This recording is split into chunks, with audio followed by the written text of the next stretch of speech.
Yo, what's up, guys? Corey the Sandman Sandhagen here. Welcome to the YouTube station. I don't call it a channel, I call it a station because, goddamn it, I get to make the rules here. All right, where we go over everything martial artsy. We do, breakdowns. We do fight technique. We do a lot of conceptual stuff, which I think is kind of a missing piece in martial arts.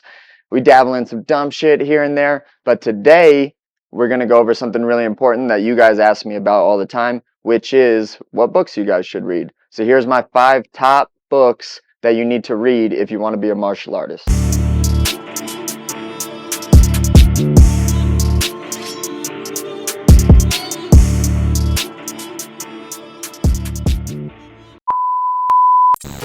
Alright guys, so number 1, we're going to go in order of my favorite to least favorite, okay? But let's start with the most important in my opinion.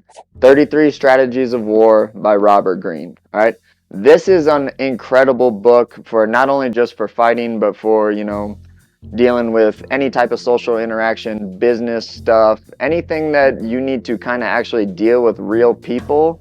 This is the book that you need to read, okay? It's helped me a lot in fighting because, of course, I'm just interested in, war, anything, battle, anything, because I think that strategy and the way that some generals and all of that stuff conduct themselves is really awesome. It's really just flat out cool to me, okay? I also think that we live in like a real world, unfortunately. We don't live in this world where,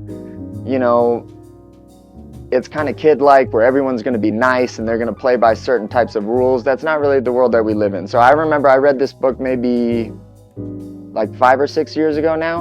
And when I read the book, like, that was kind of the most upsetting thing for me, is it's like, okay, well, this is the real world stuff, and this is how real world people act in very competitive scenarios, okay? So the book is really good in the sense that it's just laid out really nicely. It's laid out in a way where it's just really digestible. It goes over the concept, it goes over an example of the concept, and then it goes over kind of like the key notes of all of it, which just makes it a lot easier to digest and actually remember what it is that you actually read. So I love this book because I'm really big on putting your brain in certain ways of thinking, okay? I think that that's an important thing. If you wake up in the morning and your brain is geared towards being the best, most competitive version that you can be of yourself, that's very different than waking up in the morning and having the brain mindset of, I'm going to be as peaceful and as happy as I want today. Those are 2 very distinct ways of setting your brain in a mind frame so that you can live out pretty much your life in 1 or 2 mindsets. This book, if you're getting ready to fight, is phenomenal. It's not really good in between camps where, you want to be a little bit less stress-free, or you want to be more stress-free, you want to be a little bit more relaxed, you want to take a little bit of pressure off of you. This isn't that book, okay? This book will gear your mind towards being competitive and crushing people, which is pretty awesome. That's why I really like it. I tried to dabble in it and read a chapter here and there as I'm going through training camps because I definitely think that it helps. I have a couple notes here of some of the, it's obviously 33 strategies. So some of my favorite strategies that Robert Greene talks about in this book is know your enemy and learn how to read people, okay? Super important in fighting.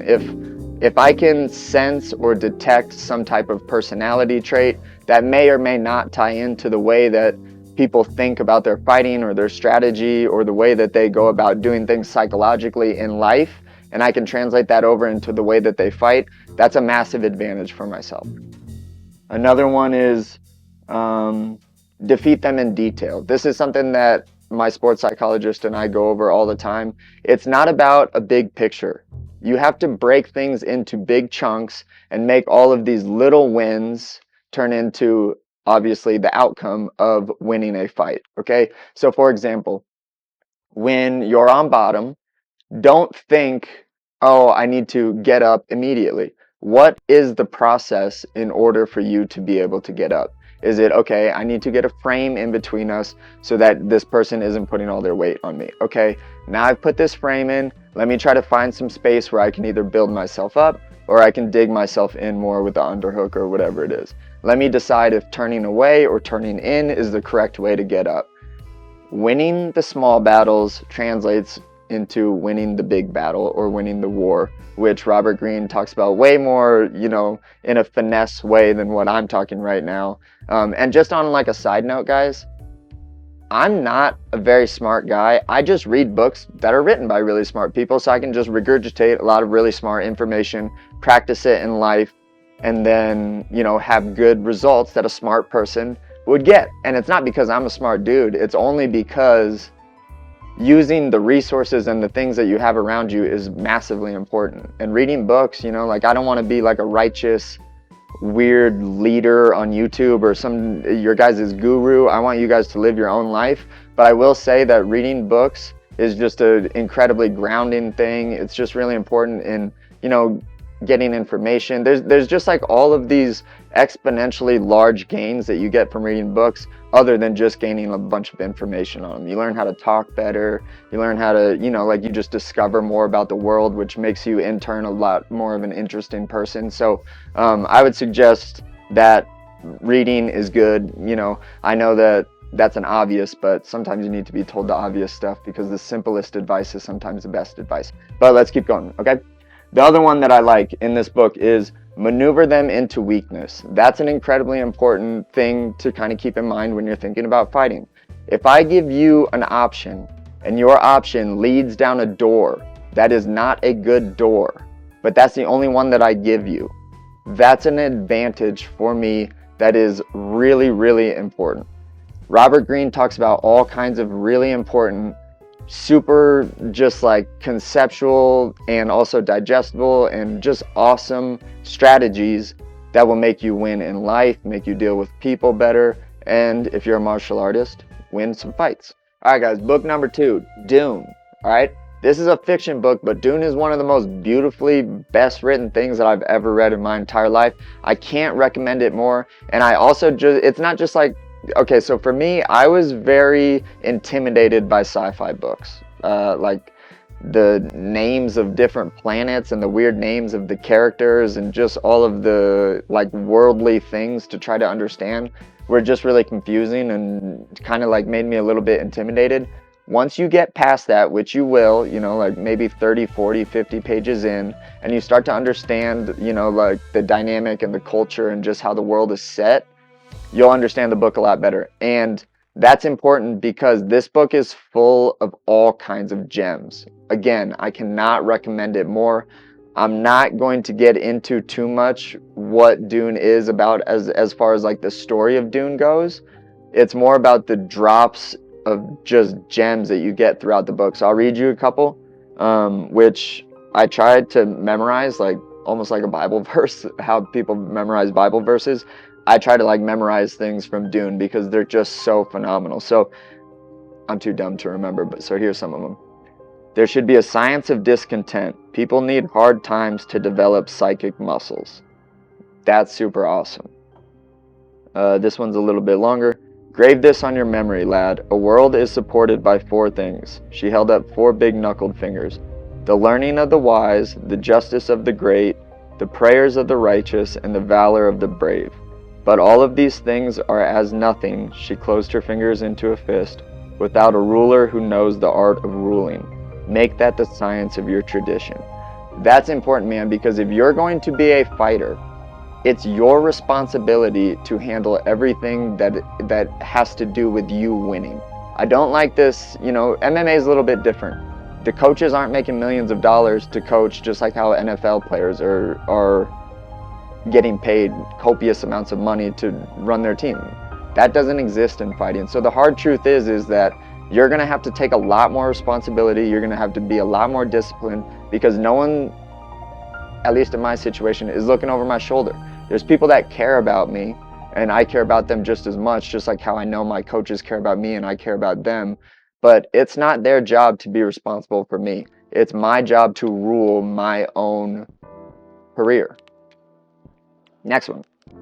Without change, something sleeps inside us and seldom awakens. The sleeper must awaken. Just another quote that you have to challenge yourself in order to be better. There's things inside you that are super awesome that you'll never learn about ever in your life if you don't push yourself or change something about yourself, and it causes extreme discomfort. Those awesome things inside you, which they are inside you, are not going to come out if you don't do those things. Another one, last one. Oh, I like this one. The mind can go either direction under stress, towards positive or toward negative, on or off. Think of it as a spectrum, whose extremes are unconsciousness at the negative end and hyperconsciousness at the positive end.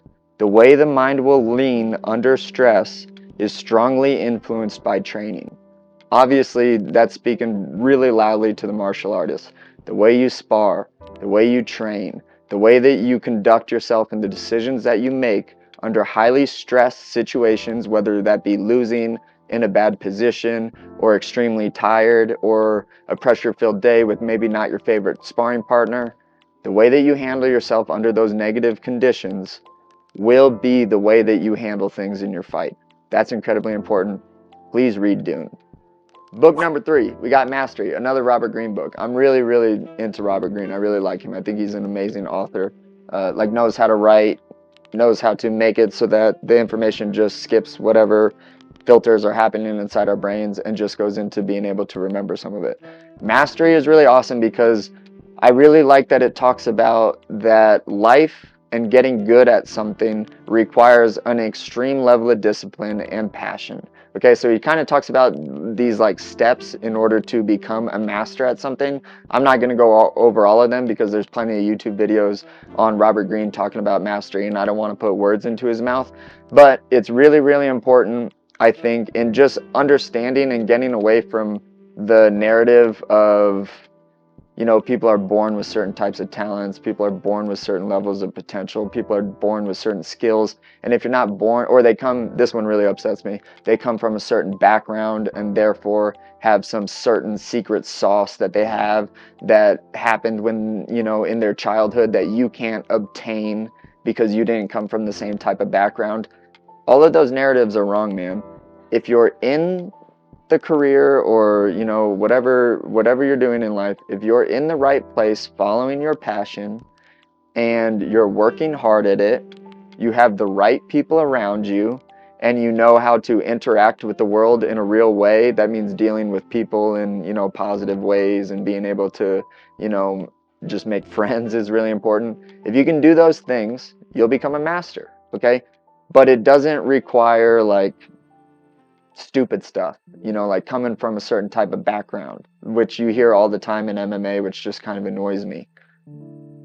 All of those like false narratives are just BS, man. Have a passion, work really hard at it, have good people around you, be able to navigate the social world that you're going to have to deal with regardless of what it is that you do. Learn how to be creative, and then you'll become a master. It's that simple. Number 4, all right, we got Taming Your Gremlins. Okay, this is kind of like not that popular of a book, or at least not as popular as the other ones that I was talking about. It's by this dude, Rick Carson, okay? I give this one to a lot of people that I actually care about because it's about figuring out all of the voices and things that you have going on inside of your head, like these different characters or these different personalities inside your head or voices, whatever you want to call them, that are happening inside your brain. They're called gremlins, okay? And some of them are cool, some of them are not cool. And being able to differentiate your true beliefs and your true values of who you are from all of these weird negative voices that we have in our head is an extremely important thing to be able to do. This is why I love martial arts so much, and this is why I just consider myself more, you know, of like a lifer as far as being a martial artist goes. I'm not just like here being a sports athlete and punching people and kicking people for money. Martial arts has been my best friend for a really long time. It's helped me get through a lot of challenging things in my life through the lessons that I feel like I've learned in martial arts. Martial arts is just my micro world that I get to try to understand and just be better in, be better at learning, be better at, you know, making sure that I'm a better individual inside of that world. And then I can apply that micro world to the macro world. Taming Your Gremlins is really good because it kind of encompasses that macro world, who you are just in general, what you're afraid of, what negative voices you have inside your head. Dealing with that macro world of what's inside your head, and then being able to break it down into the micro which is, you're fighting, because those negative voices don't just go away just because you're in a fight. If anything, sometimes they get a lot more amplified. So reading this book, understanding how to deal with those gremlins, how to deal with those voices, how to separate yourself from them, makes living life a lot easier. So I would definitely recommend the book Taming Your Gremlins by Rick Carson. Last book, guys, The Inner Game of Tennis. Okay, I don't have the book. Maybe Elias can, ding it in. Hopefully he did that. The Inner Game of Tennis is really good because it's more on the sports psychology stuff, but it's about tennis, but it applies to martial arts too, because I think that they're very similar in the sense that you have to have a very deep understanding of just the feel of things versus the process of things. So what I mean, when you're hitting a tennis ball with a tennis racket, I'm assuming that you're not thinking like, okay, this needs to be at 23 degrees in this direction, and then when I hit, I need to flip it up 15 degrees so that the ball gives some certain type of spin. That's way too much thinking. Just like how when you're defending a single leg or you're throwing a jab or whatever it may be, there's not a lot of thinking involved in that. You're just feeling it and doing it. The Inner Game of Tennis gets you away from being that analytical thinker and just jumps you right into being able to understand how to be just an overall better learner in the sense of feeling things, understanding things with your body and not just the words that your brain is producing of how to do something, okay? Really, really good book. I would highly recommend reading The Inner Game of Tennis. I could get into a little bit more, but like I said, these people are a lot smarter than I am. Just go and read the book. Please just trust me. And again, these are my top 5 favorite martial arts books. Hope you guys enjoyed it. Make sure that you guys like and subscribe. I love you. I'll catch you next time.